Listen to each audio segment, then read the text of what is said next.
Shrimadbhagavatam, Divine Grace, Founder of ISKCON, Abhay Charanaravinda, Bhaktivedanta Swami, Srila Prabhupada ki jai. Grantara Shrimadbhagavatam ki jai. Their most merciful Lordship, Shri Radhakunja Bihari ki jai. Shri Jagannath, Shri Baladev Mahesabandra ki jai. Shri Nathaji, Shri Balagopal ki jai. Shri Shri Gauranitai ki jai. Nitai Go Premanand. All glories to the assembled devotees. Hare Krishna, Hare Krishna.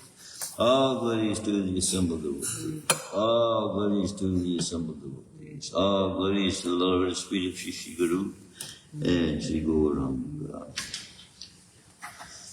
Om Namo Bhagavate Vasudevaya. Om Namo Bhagavate Vasudevaya. Om Namo Bhagavate Vasudevaya. Narayanam Namaskritya Naram Chaiva Narottamam Devim Saraswatim Vyasam Todaya Mudigiraya Nasta Praishu Bhadreshu Nityam Bhagavata Sevaya Bhagavati Uttama Shloke Bhaktir Bhagavati Naishtaki Reading from Shrimadbhagavatam, Canto 1, Chapter 13, Text 43. Yata Kridopaskaranam Yata Kridopaskaranam Samyoga Vigama Iha Samyoga Vigama Viha Ichaya Kriditu Svatam Ichaya Kriditu Syatam Tadaveschaya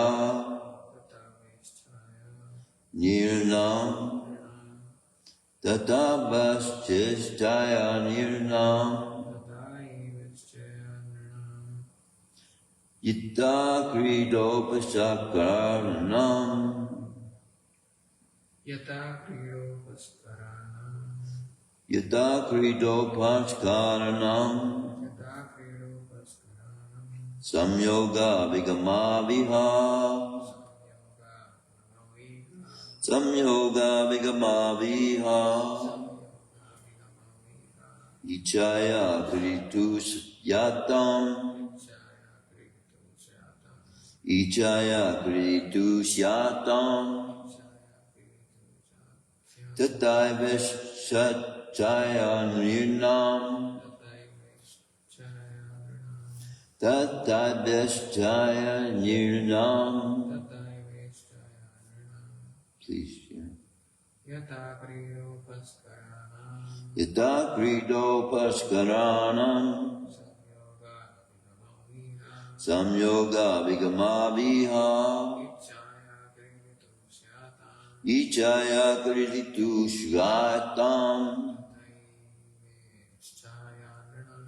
Tataveschaya Nirnam Yata Kridopaskaranam Samyoga Vigamaviha Ichaya Kriditu Shyatam Tataveschaya Nirnam Yata as much as Krida Apaskaranam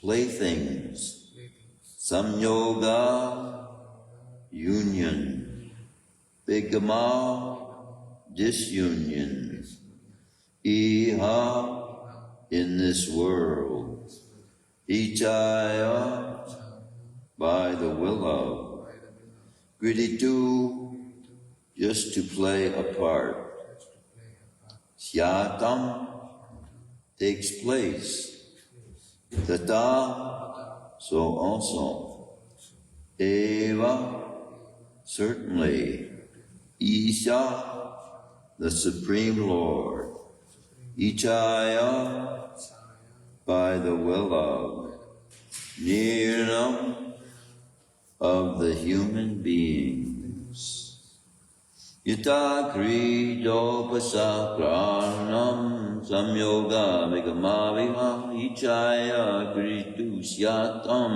Tataveschaya Nirnam. Translation and purport by His Divine Grace of I, Charanadavinda Bhaktivedanta Swami Srila Prabhupada. As the player sets up and disperses his playthings according to his own sweet will, so the supreme will of the Lord brings men together and separates them. Please repeat. As a player sets up and disperses his playthings according to his own sweet will, so the supreme will of the Lord brings men together and separates them. As the player sets up and disperses his playthings according to his own sweet will, so the supreme will of the Lord brings men together and separates them. Purport. We must know for certain that the particular position in which we are now set up is an arrangement of the supreme will. in terms of our own acts in the past. The Supreme Lord is present as the localized Paramatma in the heart of every living being, as it is said in the Bhagavad Gita, chapter 13, verse 23. And therefore, he knows everything of our activities in every stage of our lives. He rewards the reactions of our actions by placing us in some particular place. A rich man gets his son born with a silver spoon in his mouth.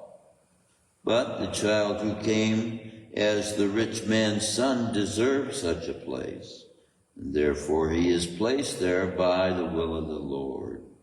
And at a particular moment when the child has to be removed from that place, he is also carried by the will of the Supreme, even if the child or the father does not wish to be separated from the happy relation. The same thing happens in the case of a poor man also. Neither rich man nor poor man has any control over such meetings or separations of living beings. The example of a player and his plaything should not be misunderstood. One may argue that since the Lord is bound to award the reactionary results of our own actions, the example of a player cannot be applied, but it is not so. We must always remember that the Lord is the supreme will, and he's not bound by any law. Generally, the law of karma is that one is awarded the result of one's own actions. But in special cases, by the will of the Lord, such resultant actions are changed also. By this change can be affected But this change can be effected by the will of the Lord only, and no other. Therefore, the example of the player cited in this verse is quite appropriate, for the supreme will is absolutely free to do whatever he likes. And because he is all perfect, there is no mistake in any of his actions or reactions. These changes of resultant actions are especially rendered by the Lord when a pure devotee is involved. It is assured in the Bhagavad Gita, chapter 9, verses 30 and 31, that the Lord saves a pure devotee who has surrendered unto him without reservation from all sorts of reactions of sins. And there is no doubt about this. There are hundreds of examples of reactions changed by the Lord in the history of the world. If the Lord is able to change the reactions of one's past deeds, then certainly he's not himself bound by any action or reaction of his own deeds. He's perfect and transcendental to all laws. Now in the Bhagavad Gita, chapter 13, and verse 23, which is referred to here, 13:23. Upadastranmanti cha bharta bhokta maheshvara parameshmeti cha yukto deheshmin purushapara. Yet in this body there is another, a transcendental enjoyer, who is the Lord, the supreme proprietor, who exists as the overseer and permitter, and who is known as the Supersoul. And then in Bhagavad Gita chapter 9, verse 30, then we have this reference being made here.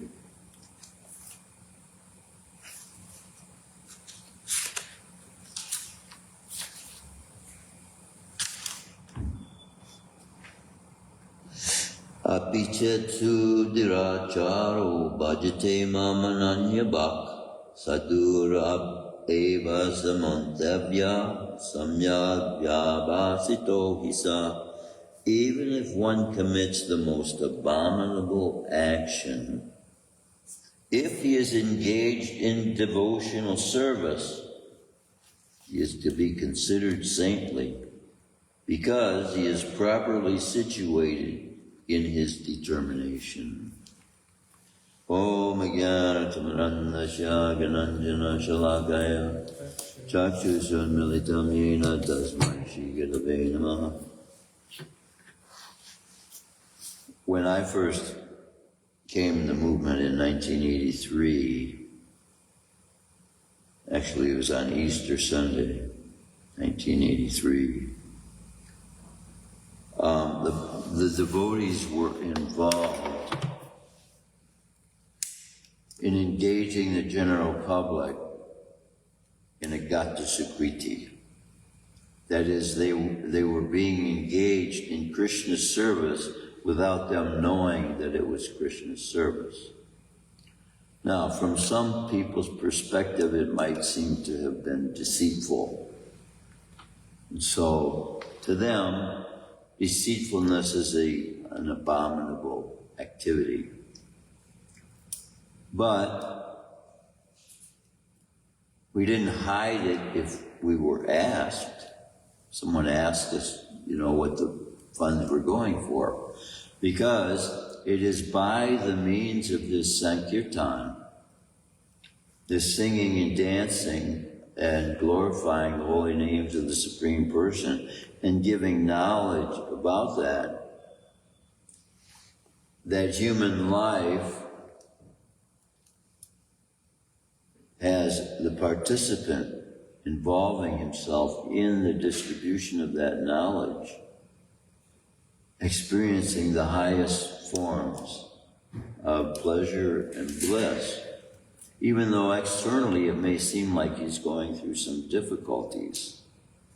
All the difficulties that may be taken by the soul in relation to his distribution of knowledge of the Supreme Personality of Godhead is regarded by Krishna as glorious in his eyes.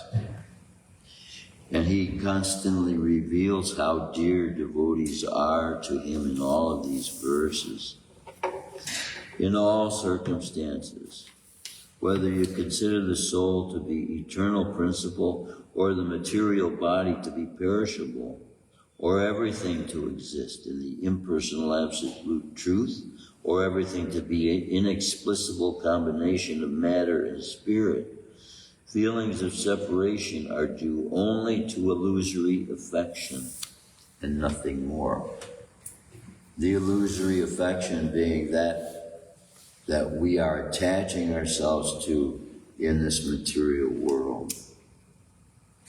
And so we're seeing a reminder constantly in all of these verses, a distinction being made between the spiritual and the material, and the difference being made between the both and the result of our becoming attached to both. And that result of becoming attached to our service that is connected to the eternal energy of the Supreme Person, then that attachment is a healthy attachment that will bring us in the end to the fulfillment of the perfection of human life. Whereas those efforts being made, manipulating the material energy to gain some result for our own satisfaction, will produce a result, sometimes multiplying manyfold the initial expense invested in order to gain some return off of the material energy. But as I've explained before in classes, the material energy that we are using in this world for our own satisfaction is actually that female companion, wife of the Supreme Personality of Godhead. We're using her energy, exploiting in our use of her energy the desire to be satisfying our physical bodies with that which the wife of the Supreme Person is manifesting as in this material world, in this material universe. Although we don't see the earth as a living being, most societies are not recognizing this. Most ancient societies had a recognition of the fact that this planet we are living on is a living being. And all human beings are given the responsibility of caring for and taking care of the earth in such a way by planting seeds. The earth goes through a recycling process,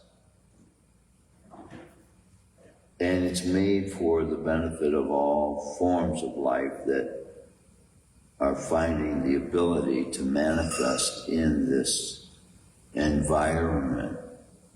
But as this verse points out, the environments that we are allowed to enter into are created by the previous actions we've taken part in. And so this is the fundamental principle of activities engaged in spiritually versus activities engaged in by the desires of the false ego, thinking of itself separate from the complete whole. All of us are making up an individual portion of what we should be seeing as a part of a complete whole. But as societies, nations, and peoples have divided themselves against one another, rather than seeing all of us having a complete purpose with each other, we are all pursuing separate individual pursuits, many times contrary to the ultimate goal meant to be experienced by the human form of life that we are sharing. We are sharing with the Supreme Person. And knowledge of this is what the Supreme Person takes pleasure in our sharing. So this is why class was established within ISKCON as a necessity. Class was established originally. When I came, we had class every day. When I came, everyone was involved 24/7 in some activity directly related to the functions the temple is performing.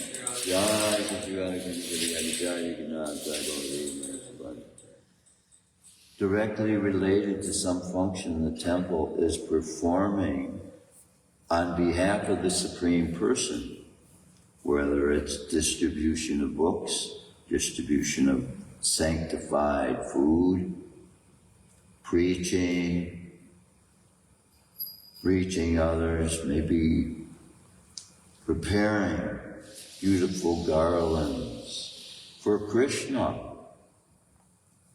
And that form Krishna has taken in this material universe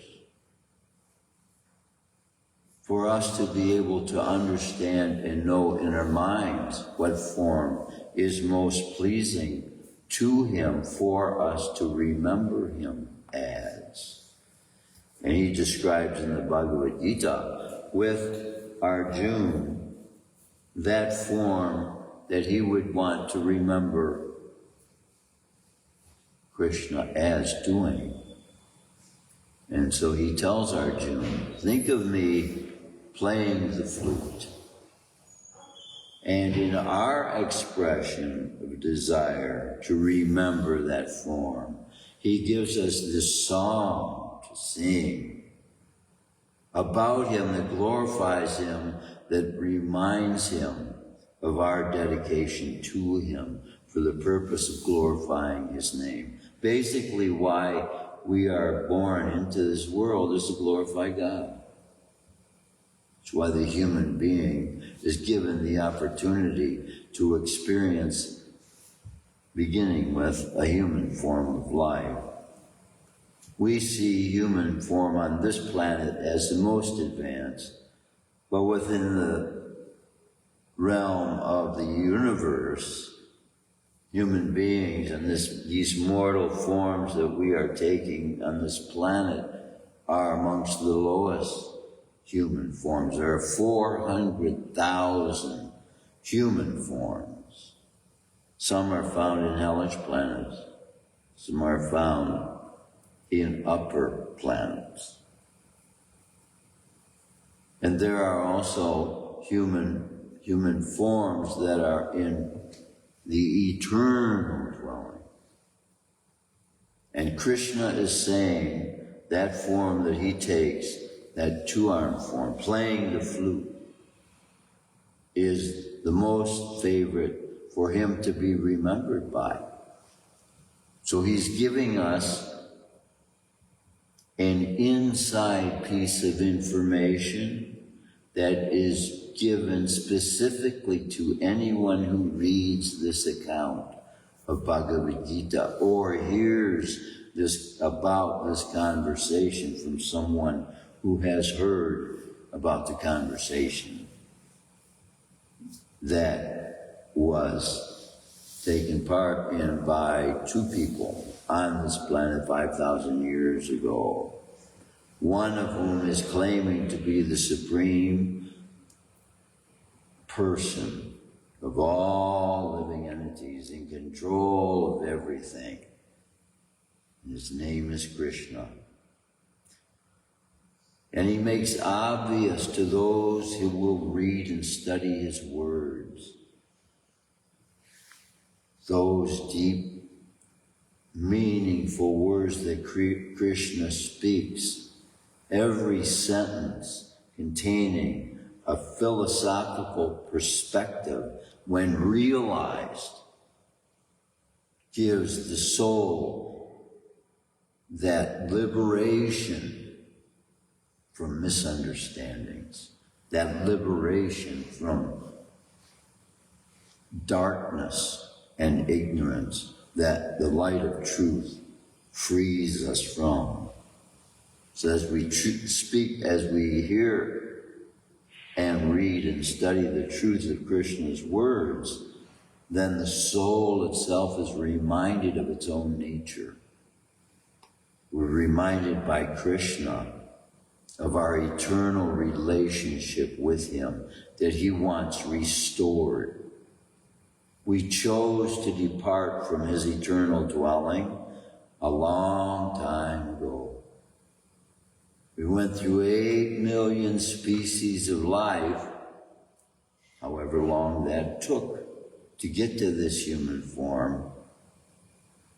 And now we have to appreciate the value of it, to make it an offering. Our whole life is an offering to the Supreme. And those little tiny steps that we took in the beginning to be able to get to God, some people are right now taking.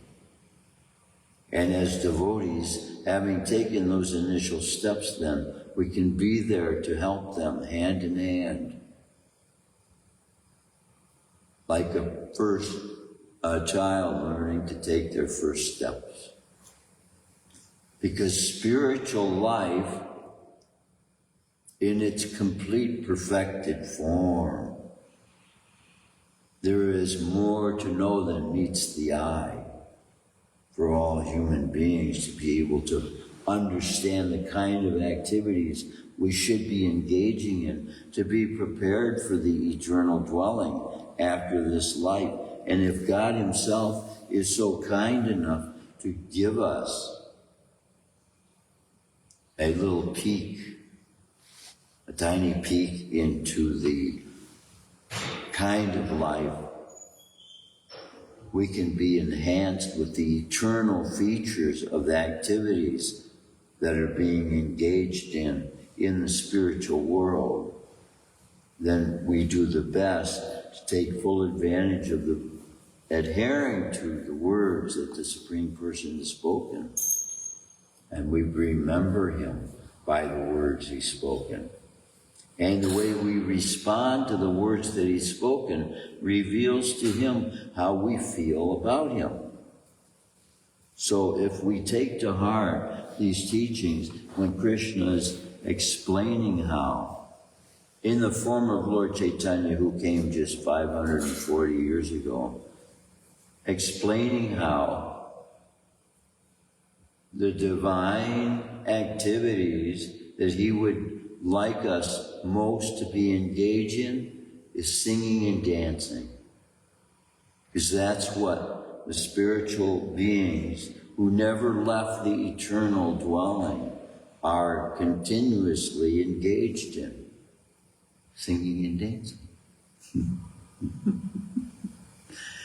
And enjoying every minute beyond the conceptualizations of our mind, giving us an idea of what we might think enjoyment is or happiness is. In the future, we can have in our hearts and our minds the obsession with wanting to be embraced by God.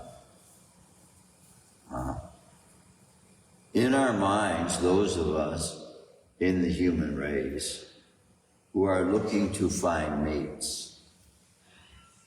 And this happens in the minds of both male and female. And it is for the purpose, generally, that they find each other with a desire towards finding some satisfaction out of their relationship. And generally, if the conditions in the mind of the people who are seeking that relationship are not met, then they go somewhere else. And the soul, in its perfect state, is what living in this body, using as its own determination of what is perfect, basing itself upon its own belief in what it is itself. We are considering ourselves to be in upper, middle, or higher classes of human beings than one another. We set ourselves in our minds like this, and then we base our relationships with one another by what we think of whether we're better than somebody else or they're better than we are. And this is all based on temporary relationships that we are developing in this material world, whereas those relationships based on love of God that have no such divisions in levels in the minds of those who are serving wholeheartedly, their experience of love is so overwhelming. It is that they concentrate themselves on, that relationship who is the source of love, the source of everything we are looking for. Krishna is that. He's trying to help us understand that. In all of these teachings, Krishna is saying, all of these teachings are talking about, Krishna says they're talking about him.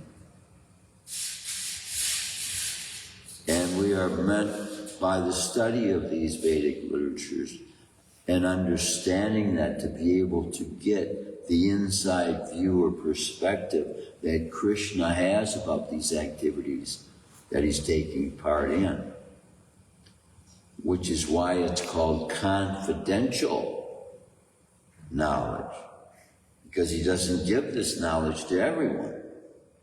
He gives it to those who want to know him. He gives it to those who want to love and do love. His teachings, his understanding are inspired every time they hear things spoken about Krishna, the Supreme Person.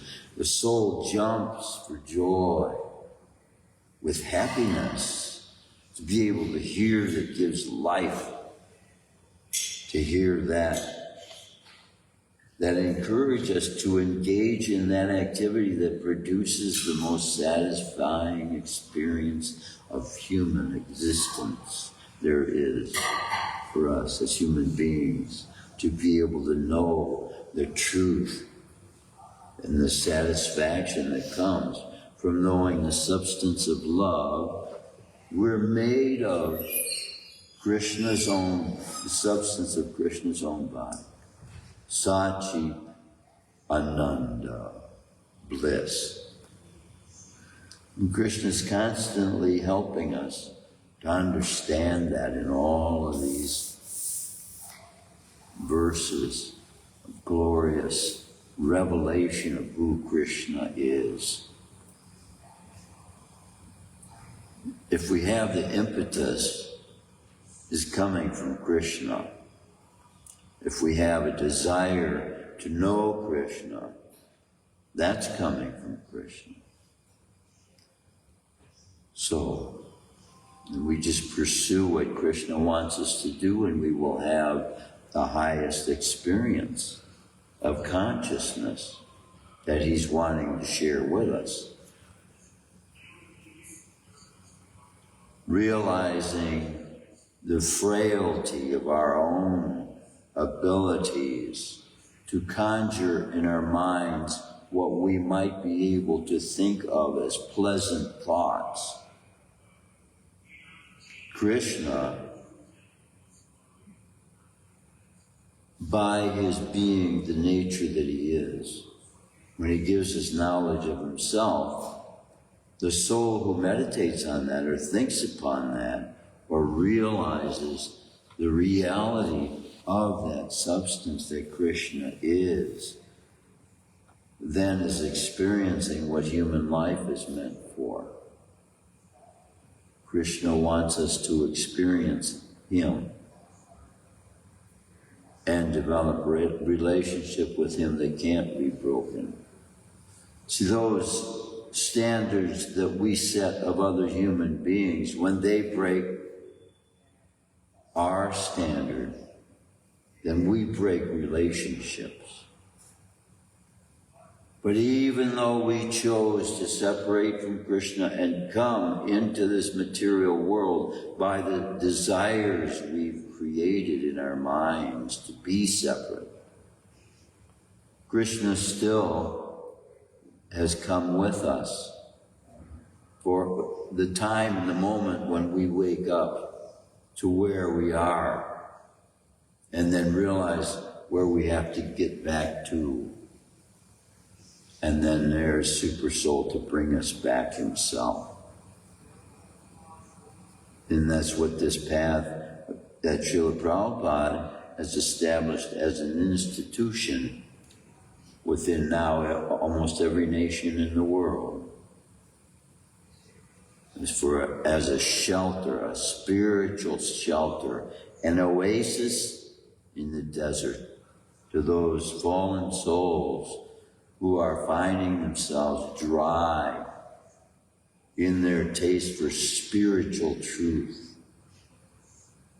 And that the Bhagavatam gives us will satisfy that dry feeling we have to want to be satisfied by hearing truth and fed that it gives us eternal substance as a reality in our existence of life and the activities we engage in, to know the reality of eternity.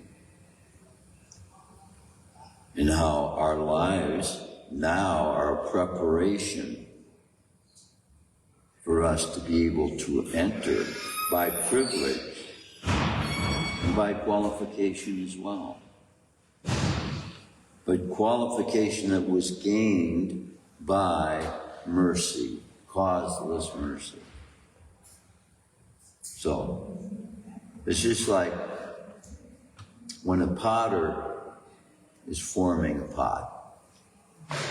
The pot doesn't have anything to say about what color he becomes, what form he takes, how long he's put in the oven, and how durable he will be by the amount of time he is put in the oven. But all these preparations for the oven are preparation for him, for that cup or that utensil for eating to be used to give the benefactor of the use of that utensil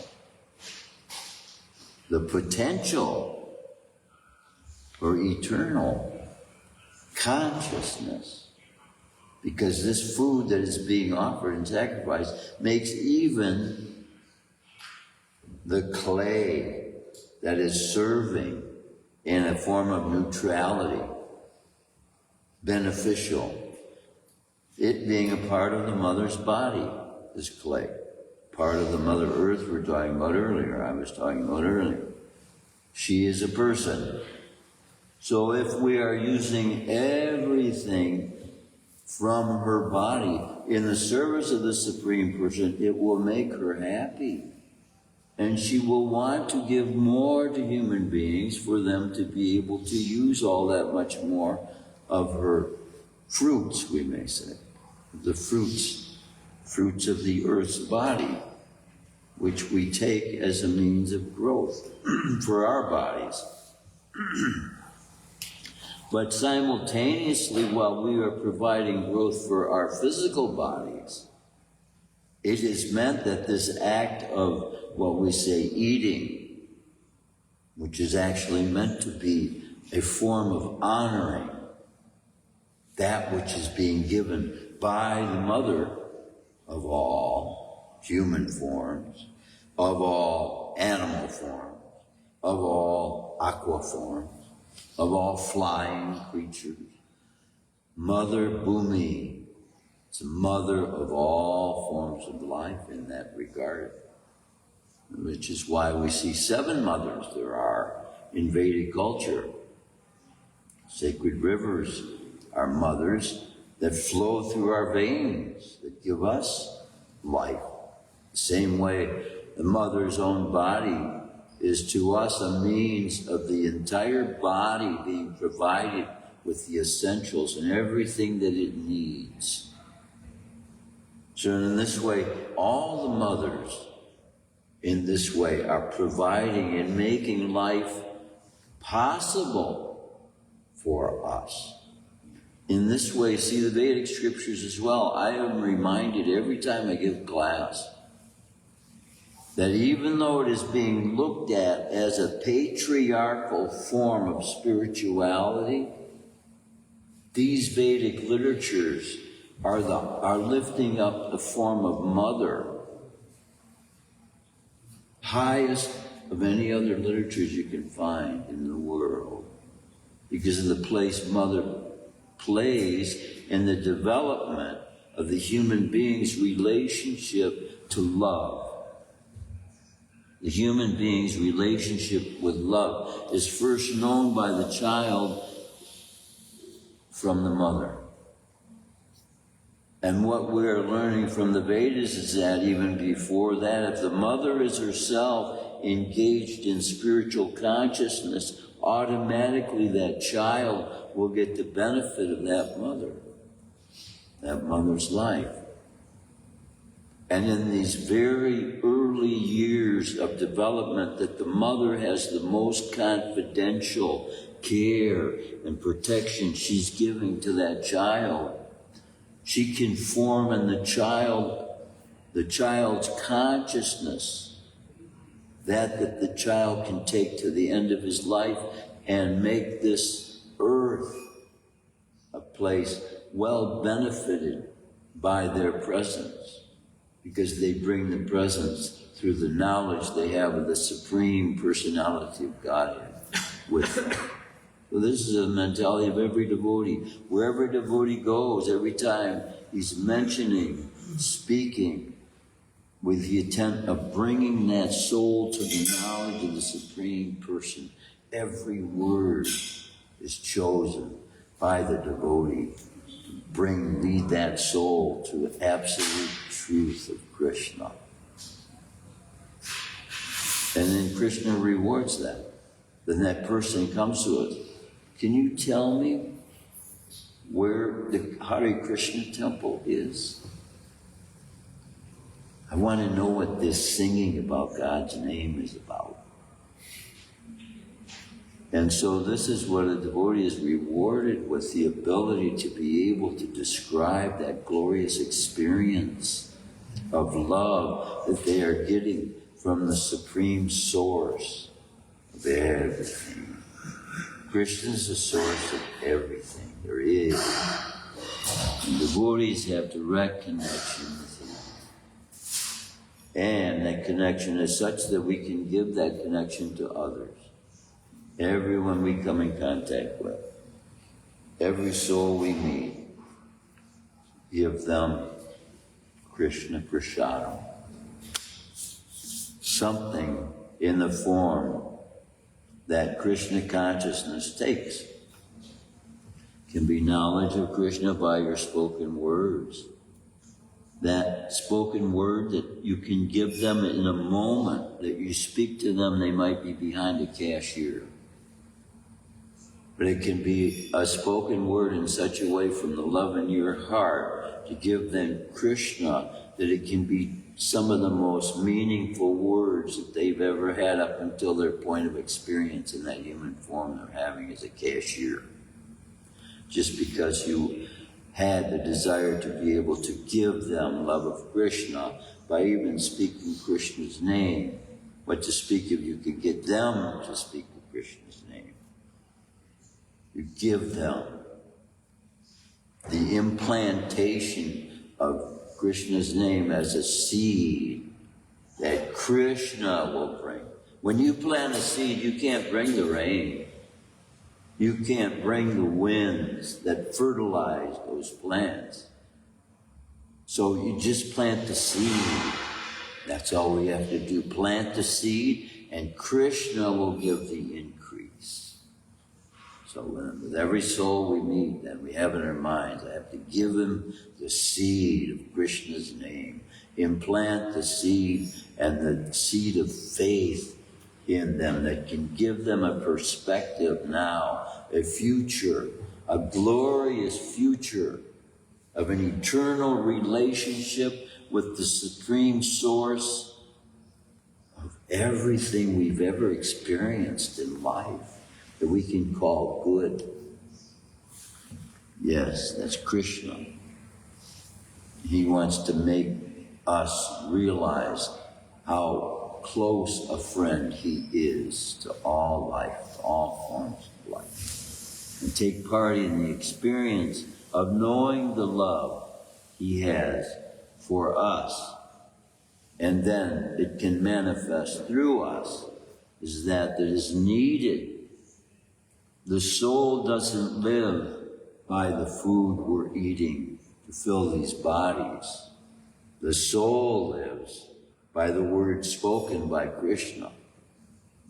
This is the life the soul has.